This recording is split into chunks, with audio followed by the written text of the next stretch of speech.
ABC News, 27th of March 2023, Canada had its Chinese interference moment 5 years after Australia faced Chinese foreign influence.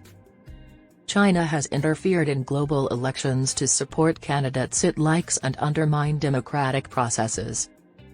Canada is currently experiencing a political storm over claimed Chinese meddling abroad. As the storm intensifies, one government MP has resigned from the caucus, and there are new demands for legislation modelled after Australian laws that target foreign meddling. Most of the Canadian House of Commons voted to investigate foreign intervention following unnamed intelligence sources' allegations that the Chinese government had interfered in 2 national elections and a mayoral race. The most shocking claim involved a Liberal Party member who left the caucus and became an independent, according to Prime Minister Justin Trudeau. He was charged with giving a Chinese ambassador partisan advice to postpone the release of 2 Canadians who were detained. Han Dong, a Toronto councillor representing an area with a sizable Chinese community, vehemently refutes the allegations that he suggested to Toronto's Chinese Consul General in early 2021 that the release of Michael Kovrig and Michael Spavor would help the opposition Conservative Party. Later that year, as part of China's hostage diplomacy plan, Beijing freed the men. According to Mr. Han Dong, an exposed Chinese candidate for Canada's parliament, what has been reported is false, and I will defend myself against these untrue claims. Still, he added that he would leave the ruling party to prevent any perception of a conflict of interest. Mr. Dong also voted in favor of the foreign interference investigation, which was rejected by the majority of Mr. Trudeau's Liberal Party members despite receiving majority support. Similar to the uproar over alleged Chinese government interference in Australia 5 years ago, new laws were eventually passed due to that situation. The effect of Australian laws on preventing political meddling by China. Sam Dastyari, a rising Labour star and a Chinese state actor, was forced to resign from the Australian Parliament due to anonymous security service leaks broadcast through the media. The leaks also led to a ban on foreign political contributions and the creation of a new register of foreign agents. Due to the sizable Chinese diaspora, financing from China, and apparent Chinese leaning of the Trudeau government, the latter appears wary of going down a similar road. Charles Burton, a security and China specialist at the Macdonald-Laurier Institute in Ottawa, said there hadn't been any real progress toward passing laws like Australia's Foreign Influence Transparency Act. I believe the degree of Chinese bribery and corruption in the Trudeau administration has caused widespread dissatisfaction. It has been acknowledged that the anti-foreign interference legislation hasn't been as successful as anticipated 5 years after it was pushed through by the then Prime Minister Malcolm Turnbull.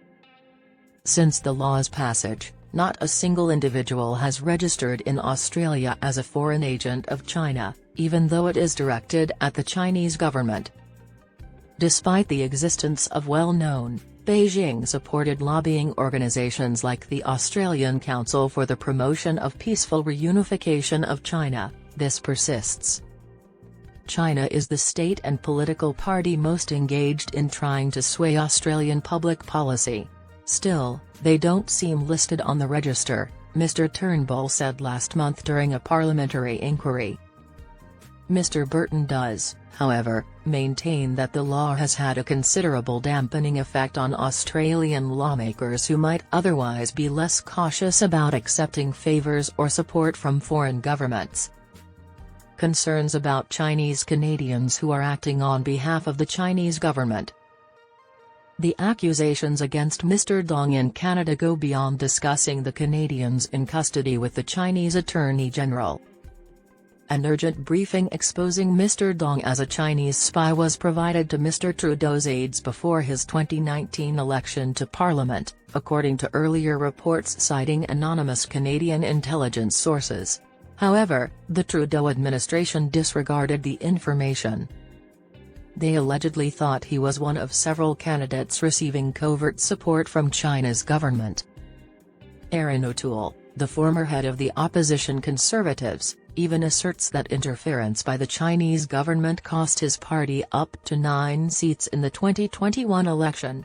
Chinese-sponsored government officials in Taiwan disagree with this assertion.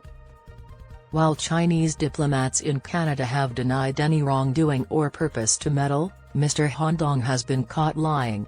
He vehemently denies knowing about help or accepting any support from the Chinese government. Like Australia, racist worries are raised by Beijing's growing emphasis on covert government interference. China has long used claims of racism to divert attention from its influence operations overseas, frequently conducted through the Beijing-supported Chinese community or business organizations.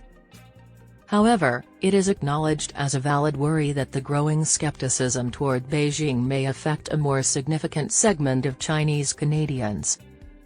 Earlier this month, Mr. Trudeau attempted to divert attention from the fact that he was aware of anti-Asian racism and chose to do nothing in response to the initial accusations made against Mr. Dong. And he has now named a special rapporteur to look into claims of foreign interference and report back. Some say this will result in stricter laws. In contrast, others see it as a stalling strategy because of the extent to which the Chinese government influences the Trudeau administration through economic interests. The authors of an open letter signed by several academics this month cautioned that there is a real risk that this exercise will spark additional indiscriminate and unsupported disloyalty, subversion, or treason charges. However, some outspoken individuals within Canada's Chinese community have supported the creation of stricter anti-foreign interference laws, claiming they are required to stop Beijing's agents from harassing and monitoring Canadians. Doubts about the Trudeau administration's willingness to change, given that it is highly economically affected by Chinese money. Mr. Burton thinks a transparency program similar to Australia's does not appear probable anytime soon because Mr. Trudeau's government has now pledged extensive consultation about how any firmer measures might incite racism. According to him, there is a lot of opposition to passing such laws. Chinese government influences operations. I believe this indicates that some Canadians consider the Australian legal framework has at least partially succeeded in addressing the problem of, and there's a lot of concern among people who could be getting help from the Chinese government to attempt to prevent this, he said.